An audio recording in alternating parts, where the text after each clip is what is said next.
안녕하세요. 저는 엘리트학원의 제이박 원장이라고 합니다.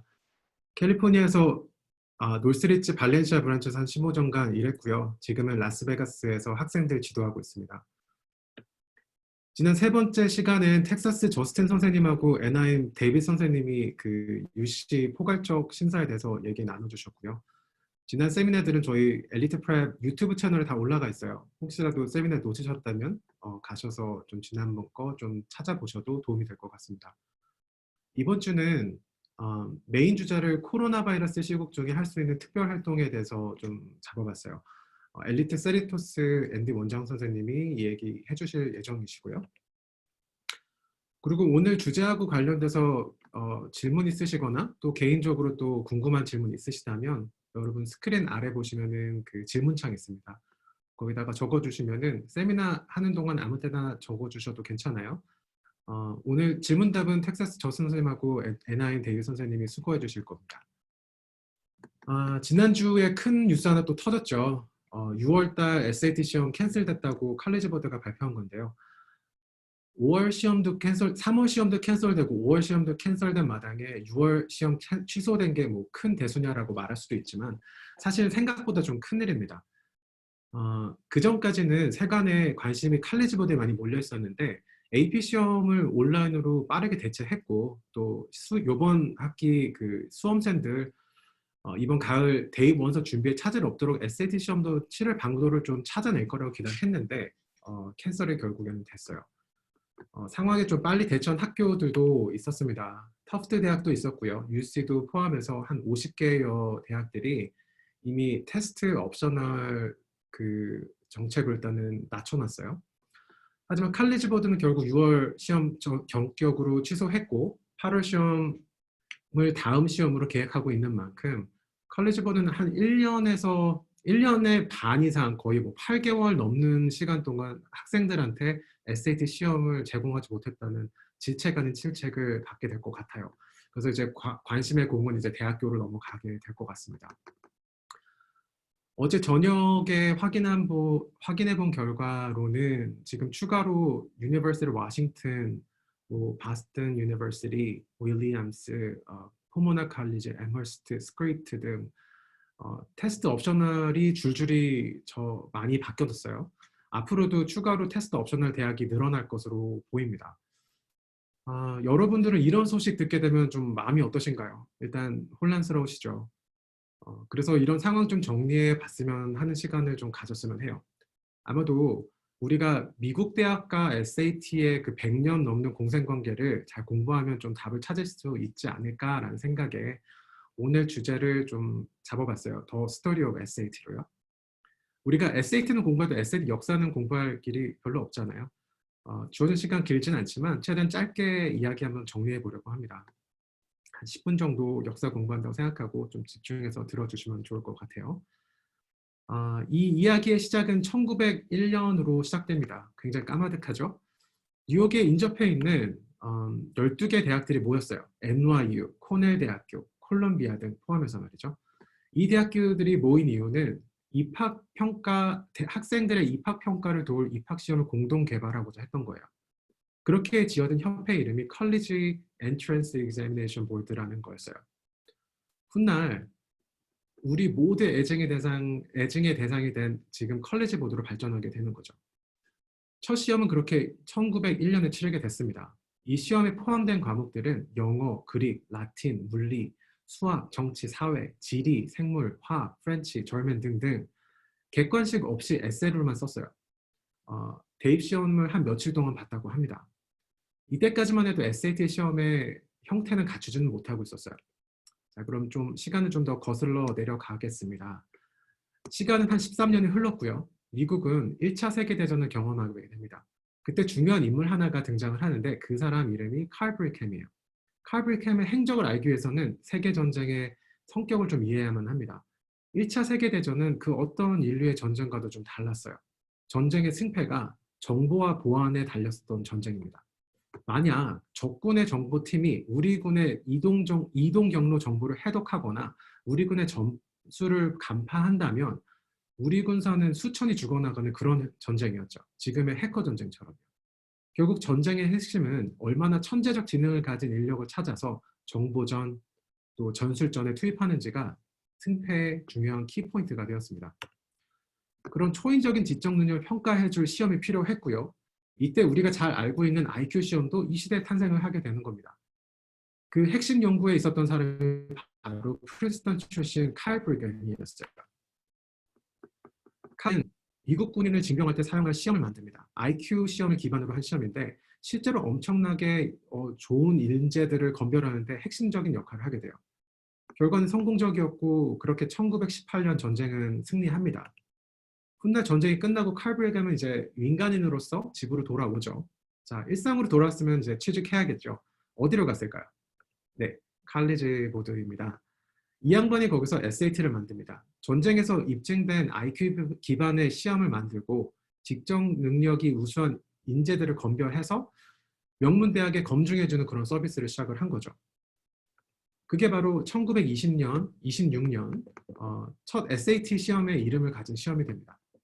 인류 역사를 보면은 전쟁을 통해서 기술과 과학이 급발전하는 걸 많이 목격하죠. 원자력 발전소도 그렇고요. 우리가 자주 쓰는 전자레인지, 지금의 의술의 발전도 아프지만 결국 전쟁이 낳은 혜택이겠죠. 그런 의미에서도 SAT도 전쟁이 낳은 결과물이라고 볼 수 있습니다. 그래서 SAT가 대박이 났냐고요? 그렇지는 않습니다. 당시 분위기는 대학 간 사람들이 아주 좀 특별한 사람들이었어요. 명문가의 자녀들이나 동네에서 좀 재미없기를 소망하는 사람들이 가는 곳이었어요. 대학은 국민의 아주 극소수만 선택해서 가는 정도였지 대학 안 가도 살아가는데 전혀 지장이 없었던 시절이었다고 해요. 그래서 1940년이 되던 해까지 SAT 응시자는 고작 1만 명이 간신히 넘는 수준이었다고 합니다. 자, 1942년 2차 세계전이 끝나고 그 역사적인 GI 빌이 통과가 돼요. 이 GI 빌은 전쟁에서 살아 돌아온 미국 청년들한테 필요한 사회 복귀 사업이었어요. 사회 적응 잘하고 잘 살 수 있도록 대학 교육을 무상 지원하는 법이었죠. 대학 입학 역사에서 이 GI 빌 통과는 엄청난 역사적 사건이에요. 대학을 가는 사람들은 특별한 선택을 한 거였었거든요. 하지만 GI 빌을 통해서 대학이 이때부터 대중화가 시작된 겁니다. 그런데 이때만 해도 공부 어느 정도 기본 이상만 하면 그리고 돈만 낼 수 있으면 갈 수 있는 명문대학이 많이 있었어요. 상상해보세요. 공부 기본 이상만 하고 돈 주면 못 갈 대학이 없는데 그마저도 공짜였어요. 정말 꿈 같은 해가 있었죠. 그해 1942년 하버드 합격률이 몇이었을까요? 92%가 넘었습니다. 거의 다 갔다는 얘기인 거죠. 만약 우리한테 타임머신 생겨서 과거로 돌아갈 수 있다면 대학교 이렇게 하버드 이렇게 지원해보는 것도 좋을 것 같다는 생각을 해봅니다. 하지만 안타깝게도 미국의 대학들은 대학의 대중화에 전혀 준비가 되어 있지 않았어요. 이 법안이 통과가 되고 엄청난 그 청년의 숫자가 대학으로 몰려오고 있는 거를 대학은 어떻게 바라봤을까요? 이 많은 인파를 무료로 가르친다? 대학은 난리가 난 거죠. 미국 대학들이 선택한 건 바로 칼리지 보드의 SAT였습니다. 전국의 수많은 대학들이 앞다퉈서 SAT 시험을 대입평가로 도입하기 시작합니다. SAT는 객관적인 결과로 대학의 진입장벽을 높여주는 역할을 하게 돼요. 쉽게 말해서 어떤 지원자를 자격 미달로 불합격시킬 때 그것을 합리화해 줄 수 있는 도구로 사용되기도 합니다. 무상 교육은 일단 합격해야 주는 거죠. 대학은 이때 칼리지 보드 SAT에 어마어마한 도움을 받게 되고요. 또 칼리지 보드는 대학의 전폭적인 지지를 받게 됩니다. 그때부터 정말 뗄래야 뗄 수 없는 공생관계가 형성이 되는 겁니다. 1961년 소련이 전 세계에서 첫 번째로 인간을 우주 밖으로 내보내는 데 성공하죠. 그렇게 소련의 유리 가가린이 우주인 1호가 됩니다. 소련과 미국의 냉전 시대의 신호탄이 된 거죠. 미국은 소위 대충격에 빠집니다. 과학기술이 밀리면 전쟁은 지는 겁니다. 우주선의 발전은 곧 미사일 기술력을 말하잖아요. 소련과 미국의 냉전은 사상전쟁이기도 하지만 그 이면엔 생물, 과학, 물리, 기계학, 전자학, 의학, 과학과 기술의 전쟁이었던 거죠.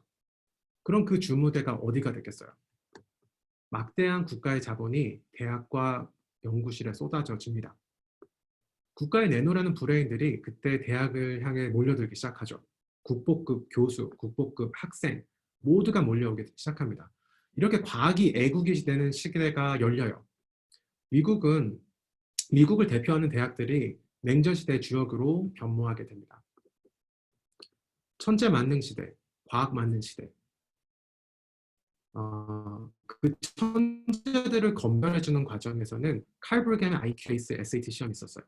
그 어떤 능력보다도 지적 능력을 더 높이 평가했던 때였고 그때서야 SAT에 제대로 된 기능이 작동된 겁니다. 이때 이 시험으로 엄청난 인재들을 걸러낼 수가 있었어요. 그리고 실제로 이 시기에 미국은 노벨상을 줄줄이 뽑아냅니다. 엄청난 과학기술이 쏟아져 나오게 되었죠. 이 일로 칼리지 보드의 위상이 한층 더 올라갔고요. 그렇게 대학과 SAT는 한 번 더 결속되는 그런 중요한 사건이 됩니다. 이런 모든 노력들로 미국은 1969년에 세계 최초로 달 표면에 발자국 찍는 성공을 하고요.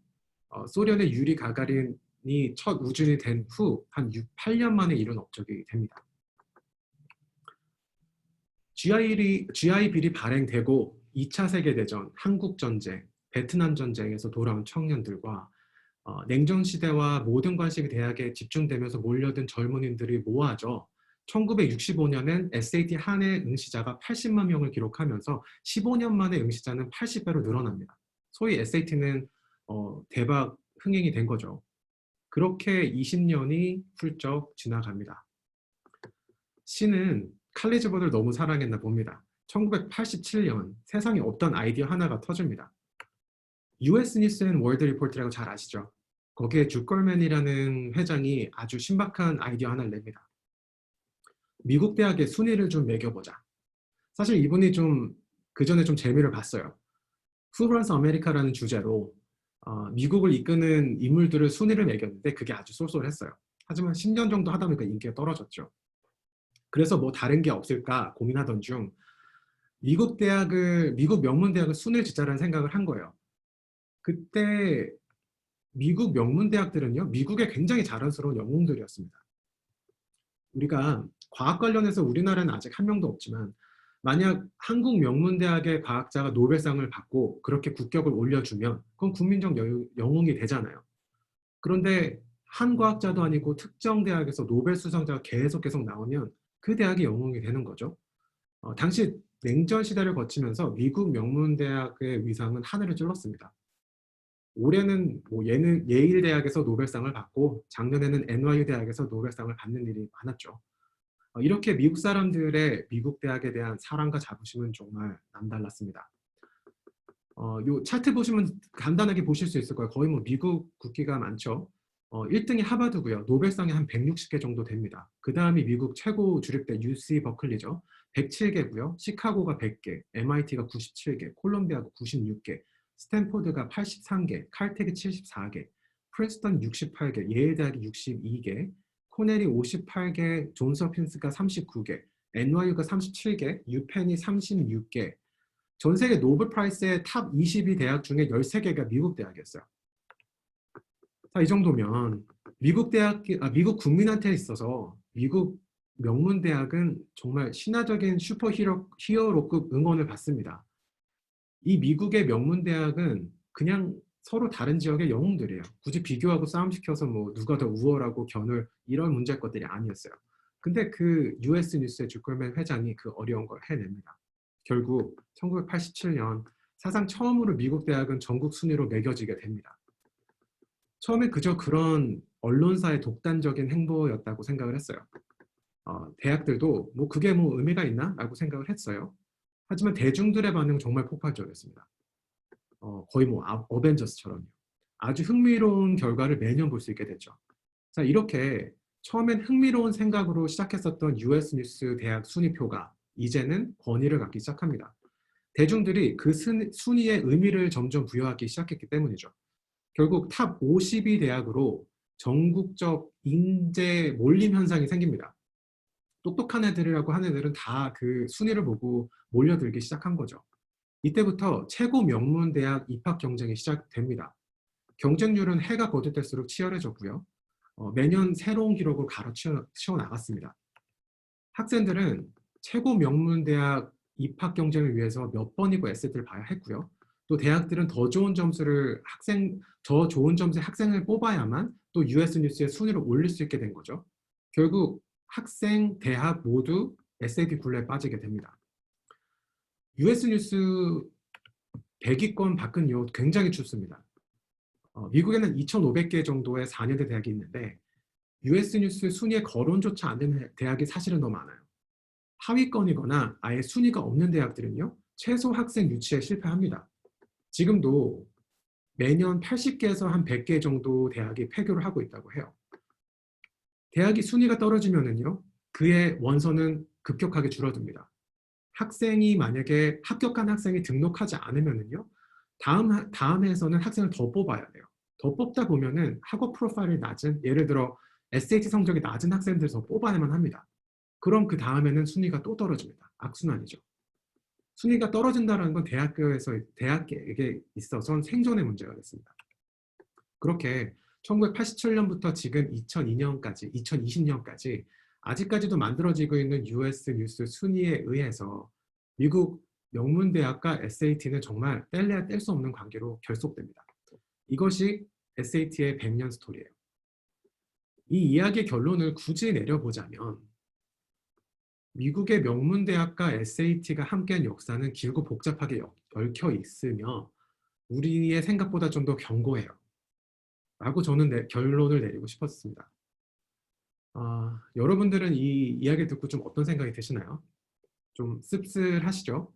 대학도 아마 마음이 그럴 거라고 생각해요. 대학도 교육기관이니까 교육은 하고 싶고 경영은 해야 되겠고 뭐 정치는 안 하면 생존이 위협받고 생존 못하면은 교육도 없는 거거든요. 그래서 이 세 가지를 대학은 다 해야 돼요. 자, 그럼 정리하는 걸로 SAT 역할을 좀 살펴보겠습니다. 시대에 맞춰서 칼리지 보드의 SAT 역할들은 계속 발전해 왔죠. 앞서 말했었던 것처럼 초창기 SAT의 역할은 지적 능력이 뛰어난 인재들을 검증해주는 서비스였다면 지금 근래 SAT는 컬리지 레디니스에 좀 더 가까워요. 대학 수준의 학업 수행 능력을 측정하는 거죠. 다시 말해서 학생이 얼마나 잘 읽는지, 얼마나 잘 생각하는지, 얼마나 잘 문제 해결을 하는지를 평가하는 겁니다. 나아가 SAT는 서로 다른 환경에서 공부했지만 내신 성적이 똑같은 두 학생을 공평한 조건에서 비교 평가할 수 있는 기능을 대학교에 제공하는 거였죠. 공부 열심히 하면 보통 우리 A 받잖아요. 근데 그 A 학점의 기준점이 다 달라요. 같은 AP 수업이라 하더라도 지역마다 다르고 또 학교마다 다르고 선생님마다 또 다르죠. 미국 워낙에 또 커가지고 이렇게 다른 환경에서 공부한 학생 개개인의 내신 성적이 갖는 의미를 구체적으로 가늠하기가 힘들어요. 그게 대학의 현실입니다. 대학에게는 이 표준 비교 평가가 많은 학생들을 선별할 때 매우 중요한 자료로 사용되고 있어요. 현재도요. 우수한 내신 성적만으로는 그 우수함이 명확하지가 않아요. 하지만 SAT 성적이 좀 더해지고요. 또 AP 성적이 좀 더 더해지면 학생의 우수함이 좀 더 명확해집니다.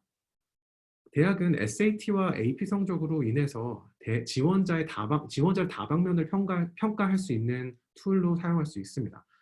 그리고 여기서 오는 명확함에는요, 누구도 이견이 없어요. 이 시험을 가르쳐보는 선생님들이라면 다 인정할 겁니다. 어떤 학생이 SAT와 AP 시험을 고득점을 받을 수 있으면 이 친구는 정말 자기 공부할 줄 아는 겁니다. 훗날 이 아이가 어떤 공부를 하더라도 다 해낼 수 있을 거라는 확신을 가질 수가 있어요.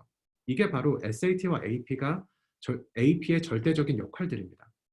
그런데 왜 사람들은 대학이 SAT를 사용하는 걸 비난할까요?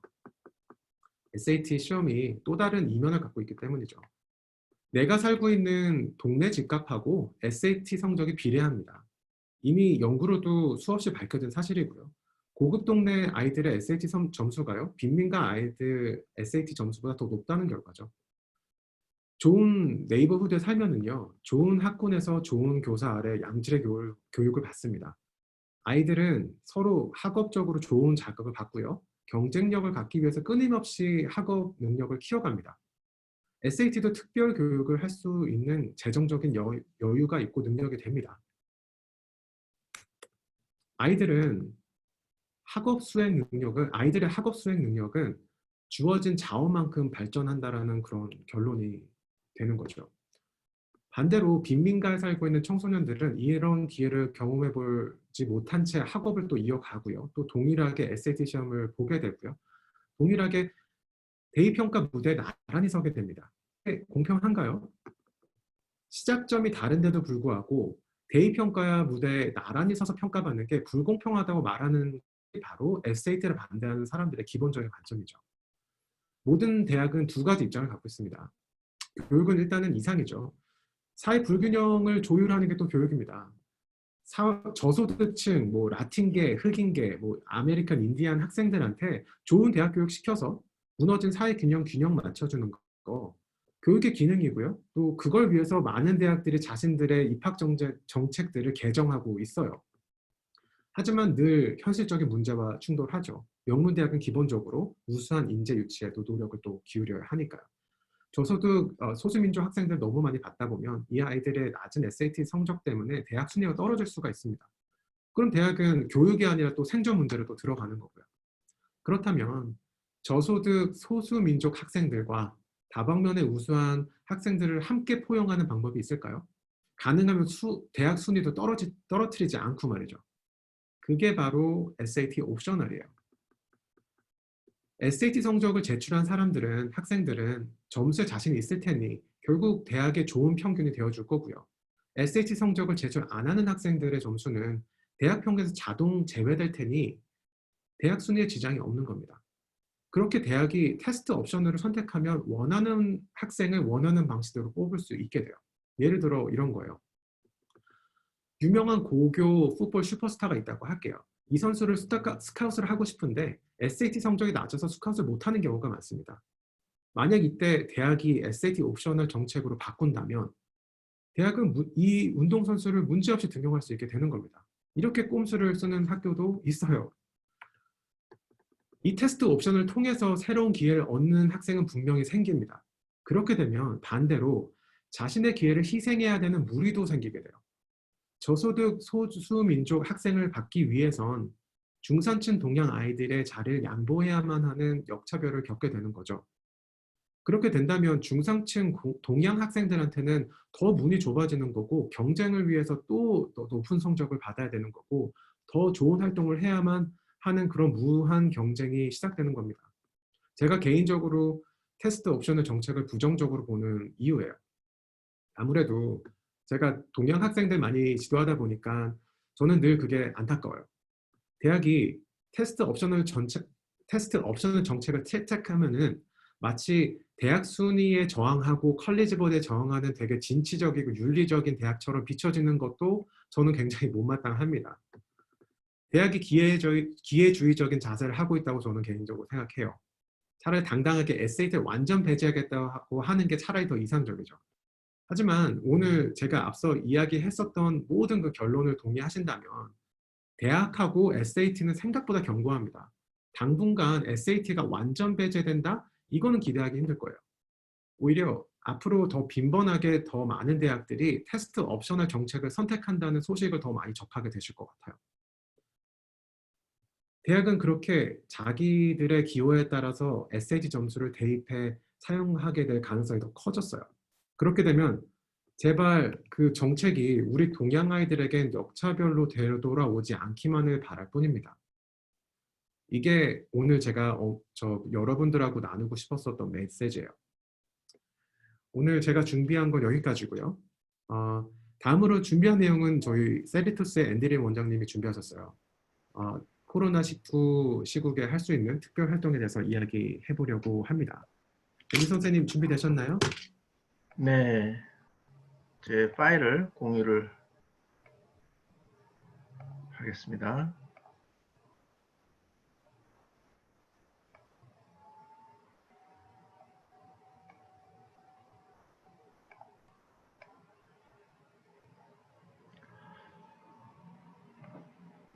네, 라스베가스 제이 선생님 수고 많이 하셨습니다. 감사합니다. 안녕하십니까? 학생 그리고 학부모 여러분, The Road to Success라는 제목 아래 엘리트 학원에서 주최하는 웨비나 무료 대학 세미나 시간에 오신 것을 환영합니다. 오늘이 벌써 네 번째 주인데요. 오늘은 코비드-19 동안의 가외 활동이란 제목으로 세미나를 진행하도록 하겠습니다. 이는 오늘 웨비나에 참가하신 학부모님들과 학생들뿐만 아니라 모든 분들이 요즘 가장 많이 염려하고 궁금해하시는 내용이 되겠으며 오늘 이 세미나에서 확실하게 답을 받아가는 시간이 되었으면 합니다. 저희 세미나를 시작하기 전에 잠시 제 소개를 해드리면 저는 19년간 남가주 세리토스 엘리트의 원장으로 엘리트 학생과 학부모님들을 도와주고 있는 앤딜리입니다. 요즘 대학 진학 과정을 포함해서 많은 부분들이 불확실한데요. 오늘 이 세미나를 통해 대학 진학을 준비 중인 학생과 학부모님들에게 많은 정보와 확신을 드리는 시간이 되었으면 합니다. 자, 그럼 바로 시작해 보겠습니다. 우선 코비드-19 이전에는 학생들이 일주일에 얼마 정도의 봉사활동을 했을까라는 질문을 가지고 지난 토요일에 영어 버전 웨비나 시간에 서베이를 했는데요. 즉, 커뮤니티 서비스, 발런티어링, 스쿨 클럽, 아웃사이드 클럽 등 일주일에 몇 시간 정도를 했는가에 대한 서베이 시간을 가졌는데요. 5시간, 10시간, 아니면 20시간 혹은 20시간 이상도 했을 것입니다. 총 521분이 참가를 했는데요. 0에서 5시간까지가 180명, 한 35%, 6시간에서 10시간이 155명, 28%, 11시간에서 15시간 94명, 18%, 16시간에서 20시간 57명, 11%, 20시간 이상도 있는데요. 35명, 7%였습니다. 자, 그럼 지금은 우리 학생들이 일주일에 얼마 정도의 엑스트라 커리큘러를 하고 있나에 대한 서베이도 알아보겠습니다. 같은 날 서베이를 다 진행을 했었는데요. 거의 모두의 학생들이, 즉 80%가 넘는 학생들이 5시간 미만이었습니다. 이와 같이 지금은 전혀 엑스트라 커리큘러를 못하고 있는 현실에 직면하고 있는데요. 이제 어떻게 하면 이러한 상황에서 우리 학생들이 이 난관을 극복해 나갈 수 있는지 차근차근 알아보도록 하겠습니다. 대학이 학생의 대학 지원서를 통해 무엇을 제일 많이 고려하는가를 한번 생각해 보겠습니다. 중요하다고 생각되는 것을 우선적으로 열거를 해 보았는데요. 우리 부모님들도 아시겠지만 첫 번째가 역시 GPA입니다. 두 번째는 SAT, 세 번째는 리걸 코스입니다. 많은 AP와 언어를 들어야 되고요. 온라인 클래스도 포함이 되겠죠. 리더십 필요하고요. 퍼스널 스테이먼도 중요하고요. 엑스트라 커리큘러, 발런티어, 커뮤니티 서비스가 그 대학 지원에 필요하겠는데요. 그러나 지금은 코비드-19 때문에 중요하고 중요하지 않은 것을 떠나서 현재는 거의 모든 것을 할 수가 없습니다. 학교도 문을 닫았고요. SAT 시험도 3월, 5월 방금 말씀드린 대로 얼마 전에 6월까지 모두 취소가 되었습니다. 코비드-19 그 팬데믹으로 인해서 모두가 집 밖으로 나오지 못하는 상황이 돼서 우리 모두는 평상시에 할 수 없는 많은 것들을, 할 수 있는 많은 것들을 하지 못하고 있는 것입니다. 그러나 이러한 최악의 상황은 바로 우리 학생만이 이 모든 활동이 중단된 유일한 사람이 아니라는 것입니다. 그래서 최악의 상황이라고 볼 수는 없는 것입니다. 왜냐하면 모두 같은 조건이기 때문이죠. 자, 아무도 경험해보지 않은 이러한 상황, 즉 코비드-19으로 인한 어려운 이러한 상황인데요. 위기 속에 기회가 있다고 했나요? 우리 학생들이 생각의 전환을 통해 지금의 이 시간을 잘 이용을 한다면 현재보다 훨씬 더 나은 한 단계 업그레이드 될 수 있는 시간을 갖게 될 계기라고 좋은 의미를 부여한다면 답답함보다는 희망이 보일 것입니다. 이 희망을 보여드리기 위해 저희 엘리트가 이 세미나를 진행하는 또 다른 이유인 것입니다. 지금 세상이 모두 멈췄습니다. 모든 비즈니스는 문을 닫았고요. 학교도 닫았고요. 저희 엘리트와 같은 정식 학교만 온라인 수업으로 작게 진행되고 있는 상황이고요. 이때가 바로 우리 학생들이 움직여야만 하는 것입니다. 그래야만 보통의 학생이었던 나를 특별한 학생으로 만들 수 있는 것입니다. 먼저 2016년도에 하버드 교육대학원에서 발표를 했으며 최근에 또다시 2019년에도 발표한 보고서인데요. 총 140여 개의 대학에서 이제 학생을 뽑을 때 중요하게 고려하는 사항으로 타인에게 얼마나 많은 격려와 영감을 주었고 개인의 이익보다는 공공의 이익에 초점을 맞추는 학생을 더 높이 평가하겠다고 서로 합의를 했다는 것입니다. 즉 이제 하버드, 예일, 프린스턴, 유펜 그리고 코넬 같은 이런 대학들은 이제 학생 자신이 속해 있는 공동체에서 쉽지는 않겠지만 뭔가 특별한 것을 하고 있는 학생을 찾고 싶다고 말하고 있는 것입니다. 그래서 이제 이러한 커뮤니티 서비스 혹은 발런티어링도 GPA나 SAT 스코어와 같이 대학 지원에 매우 중요한 요소라고 말할 수 있겠습니다. 이러한 대학의 입장 때문에 학생들이 지금보다 더 의미 있는 봉사에 참여할 필요성이 있을 때가 전에는 없었습니다. 이제 대학은 코비드-19로 인해 발생된 빈 공간을 어떻게 채웠고 이번 위기사항을 통해서 그저 시간을 보낸 것이 아니라 자신을 한 단계 업그레이드한 학생이 필요한 것입니다. 즉, 학생들이 자신을 발전시킬 수 있는 이러한 좋은 기회가 전에는 없었다는 것입니다. 이제 우리는 학생들이 집에 머무는 동안 함께 추구할 프로젝트와 학생이 할 수 있는 몇 가지 아이디어에 대해 이야기해 보려고 합니다. 잠시 중요한 이야기 하나 해보고자 합니다. 우리 모두에게 한 번도 시도해보지 않은, 한 번도 경험해보지 않은 그 무언가를 시작하려고 할 때 어떠한 반응이 있는지 알아보고자 합니다. 우선 보통의 가외활동, 특별활동, 즉 엑스트라 커리큘러를 할 때 학생들은 이미 만들어져 있는 학교의 클럽이나 액티비티, 운동에 조인을 할 것입니다. 또한 모든 학생들이 실행하지는 않겠지만 몇몇의 학생들은 매우 훌륭하게도 자기의 클럽을 새로이 만들기도 할 것입니다. 지금 잠시 두 개의 다른 사고방식에 대해 이야기해 보고자 합니다. 하나는 fixed mindset, 즉 고정관념 혹은 소극적 사고방식이라고 말할 수 있겠죠. 다른 하나는 growth mindset, 즉 성장하는 사고방식 혹은 적극적인 사고방식, 이 두 개가 있다고 가정했을 때 고정관념의 경우 코비드-19 동안 어떻게 과외활동, 특별활동을 하지라고 물었을 때 I can't, because, 즉 나는 할 수 없다. 왜냐하면 뭐뭐뭐라고 하면서 많은 이유를 말할 것입니다. 그러나 여기 엘리트는 모든 학생들이 growth mindset, 즉 적극적인 사고방식을 가질 수 있도록 진정으로 격려하고 싶습니다. I can, but how라고, 즉 나는 할 수 있습니다. 어떻게 할 수 있을까요? 라고 말할 수 있도록 도와주고 싶습니다. 이 둘의 근본적인 차이점은 현재 대면하고 있는 문제를 해결하고자 하는 의지의 차이일 것입니다. 즉 내가 속해 있는 공동체에서 원하는 것이 무엇인지, 미국 아니 전 세계 모두가 힘들게 노력하는 이 특별한 시기에 우리가 우리 자신을 한 단계 업그레이드 할 수 있는 것은 무엇인가를 찾는 것일 것입니다. 이번 여름에는 모든 프로그램과 모든 캠프가 취소되었습니다. 이 말은 이미 계획했던 모든 것이 변경되었다는 것입니다. 대학들도 이러한 상황을 이미 알고 있습니다. 왜냐하면 자기 대학의 여름 캠프도 물론 캔슬이 되었으니까요. 즉 대학들은 모든 여름 캠프 프로그램이 클로즈된 것을 분명히 인식하고 있습니다. 그래서 대학들은 이번 2020년도 여름 프로그램에 대해 물어보지 않을 것입니다. 그러나 대학은 분명히 이것은 물어볼 것입니다. 이 상황에서 무엇을 했는지 말이죠. 저희 웨비나 강연자 중 한 분인 랜돌프 선생님은 지난 세미나에서 US 버클리에서 어드미션 오피스로 일하면서 경험담을 이야기했는데요. 학생들의 지원서를 리뷰할 때 고등학교 4년 동안 학생에게 주어진 교육의 기회를 잘 이용했는지, 또 사용 가능한 모든 자원을 어떻게 사용했는지가 학생을 선발할 때 매우 중요한 가늠자 역할을 했다는 것입니다. 자, 이번 여름은 원래의 리소스는 모두 없어졌습니다. 정상적으로 또 기본적으로 사용할 수 있는 정보나 프로그램은 없는 것입니다. 그래서 이번 기회에 자신을 한 단계 업그레이드하고 싶은 학생은 무엇인가를 해야 합니다. 그래야 growth mindset, 즉 적극적인 사고방식을 가진 학생이 되는 것입니다.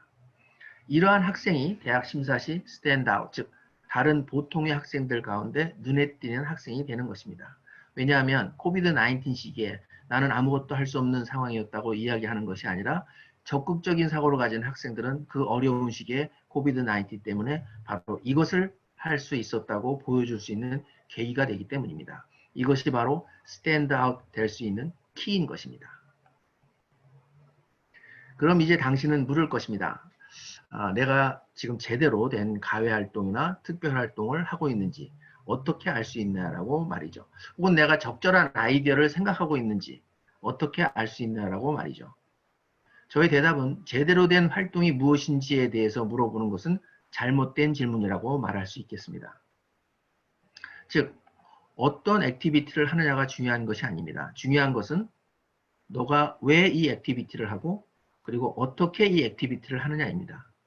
대학에서 많은 여름 프로그램과 리서치, 리더십 캠프 등은 지금 참여할 수가 없습니다. 그래서 프로그램이 중요하지 않습니다. 중요한 것은 그 활동이나 프로그램에 내재되어 있는 기본 가치가 중요한 것입니다.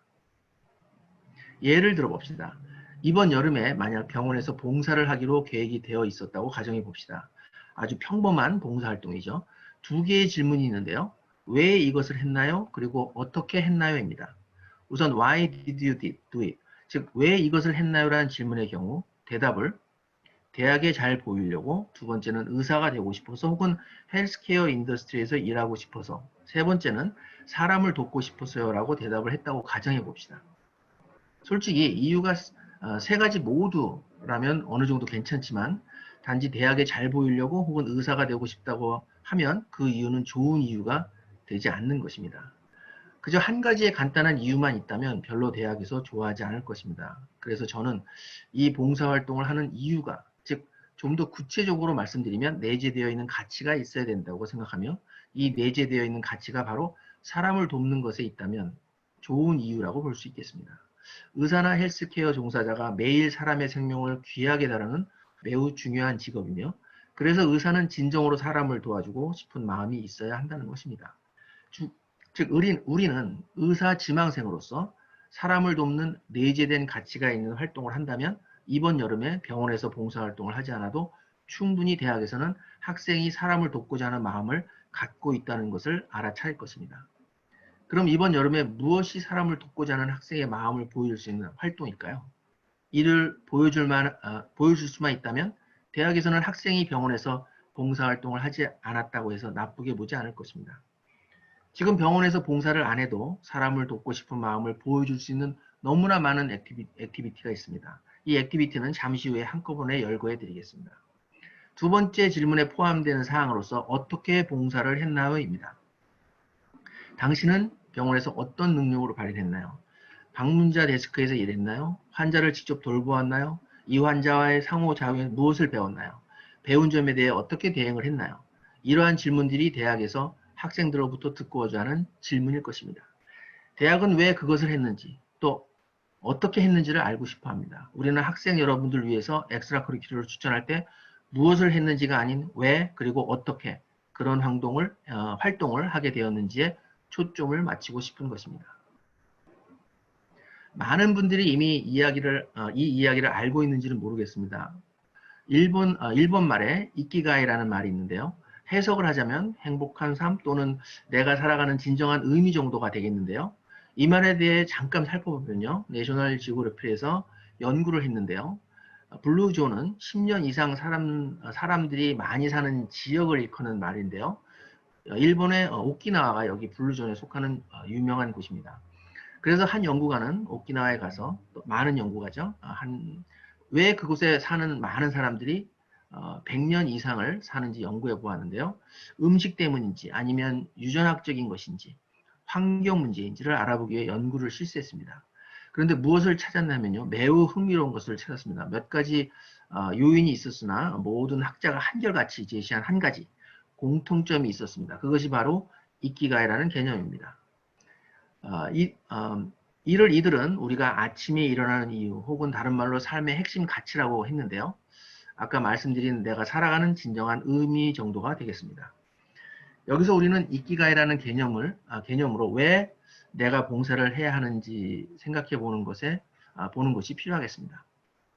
우리가 좋아하는 것, 우리가 잘하는 것, 우리가 대가를 받는 것, 세상이 원하는 것, 이렇게 네 가지 에리어가 있다고 가정해 보면 우리가 좋아하는 것이 있고 잘하는 것이 있으면 그것은 우리에게 열정이 되는 것이고요. 만약 잘하는 것이 있고 그 하는 일로 인해 대가를 받았다면 직업이라고 말할 수가 있고요. 하는 일에 대해 대가를 받고 또 이를 세상이 원하면 이를 천직이라고 말할 수 있으며, 자기가 좋아하며 또 이를 세상 사람이 원하면 이를 미션, 즉 사명이라고 정의하고 있습니다. 이키가이는 이들의 네 개의 공통 원안에 있는 공통 구역이 되는데요.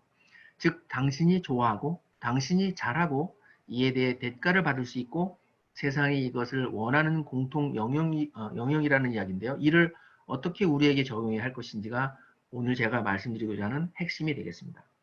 사실 대가를 받는 것에 대해서는 오늘 초점을 맞추고 싶지는 않습니다. 오늘은 우리 학생들의 엑스트라 커리큘럼에 대해 이야기하는 것이므로 일단 제외를 시키겠습니다. 자, 이제 이키가이를 오늘의 주제인 엑스트라 커리큘럼에 적용해 보겠습니다. 세 개의 간단한 질문으로 귀결이 되겠는데요. 무엇을 좋아하니? 무엇을 잘하니? 그것을 다른 사람을 돕기 위해서 어떻게 사용할 수 있니? 입니다. 이것은 아주 기본적인 질문인데요. 대학 지원을 위해 나의 액티비티를 어떻게 준비해야 하는지 또한 학생 자신의 열정과 관심사를 찾기 위해 이 세 가지 질문은 꼭 필요하다고 생각됩니다. 다시 처음 질문으로 들어가서 무엇이 맞는 활동인가라고 질문을 했을 때, 즉 어떤 것이 대학 지원에 좋은가라는 질문에 이것에 대한 답은 좋은 마인셋을 가지고 위에 세 가지 질문을 했을 때 이에 대한 답을 찾을 수 있는 것입니다. 즉 무엇을 좋아하는지, 무엇을 잘하는지, 그것을 남을 돕기 위해서 어떻게 사용할 수 있는가에 대한 답을 찾는다면 이것이 바로 위의 질문의 답이 되는 것입니다. 다시 말씀드리면 만약 세 개의 질문에 답이 yes라면 지금 하고 있는 활동이 무엇인지는 중요하지 않습니다. 또 학생은 지금 하고 있는 것이 좋은 활동인지 맞는 활동인지 걱정하지 않아도 된다는 것입니다. 또한 이것이 학생을 대학 지원 시 스탠드아웃 할 수 있도록 분명히 도와줄 것입니다. 코비드 19이 끝날 때까지는 모두 계획했던 것은 아무것도 할 수 없습니다. 이제 지금 우리는 우리 자신에게 물어봐야 합니다. 무엇이 내가 예전에 하던 것 중에 확실한 내재된 가치를 가지고 있는 액티비티인가 라고요. 그리고 내가 집에 머무는 동안에 어떻게 이것들을 입증할 수 있는가를 생각해 봐야 합니다. 저는 여러분들에게 분명히 이야기할 수 있습니다. 코비드 19 전에 하던 모든 한 가지 액티비티는 모두 지금도 잘 해낼 수 있습니다. 물론 전과는 다른 방법이겠지만요. 중요한 것은 가치에 초점을 맞추면 되는 것입니다. 틀에 박힌 고정관념을 넘어서는 성장하는 마음가짐, 즉 적극적인 마음가짐을 지금 그것을 할 수 있다는 길을 찾는다면 그렇다면 당신은 다른 동급 학년 학생과 완전히 차별화된 학생이 되는 것입니다. 처음 말씀드렸던 서베이 결과처럼 지금은 대부분의 학생들이 액티비티를 못하고 있습니다. 코비드 19 전에 할 수 있었던 가해 활동은 이제 아무도 할 수 없게 되었다는 말입니다. 그래서 여러분이 지금 무엇인가를 할 수 있다면 다른 학생이 아무것도 하고 있지 않을 때 여러분은 스탠드아웃, 즉 특별한 학생이 되는 것입니다. 그래서 우리는 지금 코비드 19 시기에 우리가 할 수 있는 액티비티를 찾아내야 됩니다. 내가 무엇을 좋아하는지, 내가 무엇을 잘하는지, 이를 통해 다른 사람을 어떻게 도울 수 있는지를 고민해야만 합니다. 자, 여기 엘리트가 추천드리는 코비드 19 기간에 할 수 있는 40가지의 봉사활동을 알려드립니다. 예를 들면 첫 번째 봉사활동을 한번 살펴볼까요? 코로나 바이러스 확진자들과 최전방에서 병마와 싸우고 있는 헬스케어 워커를 위해서 마스크를 만드는 작업에 일조를 하는 것입니다. 이렇듯 병원에 가지 않아도 충분히 자기가 좋아하고 관심 있는 활동을 할 수 있다는 것입니다. 이 리스트는 일리프렌치에 직접 연락하셔도 되고요. 저희 유튜브 채널 일리프랩에 들어오시면 다시 보기를 하시면 자세히 보실 수 있겠습니다. 여기서는 20번을 한번 살펴보겠습니다.